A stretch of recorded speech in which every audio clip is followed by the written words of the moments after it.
In today's video, I'm going to teach you how to create a cumulative frequency table in Google Sheets on desktop. By the end, you'll have a clean, running total that helps you see how counts build up across your data. First, make sure your data lives in a single column.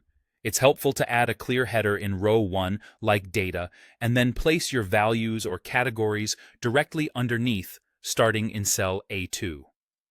Keep this column tidy.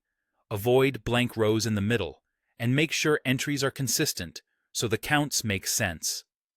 If you're summarizing categories or class intervals, list each one once in this column. Next, create a second column for frequency. In cell B1, type frequency. In this column, you'll enter the count for each item or category listed in the first column. For example, if A2 is a category, B2 should be the number of times it appears in your dataset or the number that corresponds to that bin. Continue down the column so each row in column A has a matching frequency in column B. Be sure these are numeric values, not text, so Sheets can add them up correctly.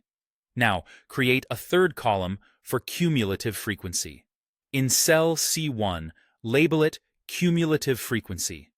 This column will show a running total of the values in your frequency column, allowing you to see the progression as you move down the list. Click the first cumulative cell, which should be C2 if your headers are in row 1, and enter the formula SUM B2 B2. Press Enter. This formula tells Sheets to add everything from B2 down to the current row. The dollar signs lock the starting cell at B2, so when you copy the formula down, the left side stays fixed while the right side expands. That's what creates the running total. To finish, drag the formula down to fill the column. Hover over the bottom right corner of C2 until you see the small square handle, then click and pull it down to match the length of your frequency list. As you drag, Sheets will extend the cumulative total for each row. A quick check. The final cumulative value should equal the sum of all frequencies in column B.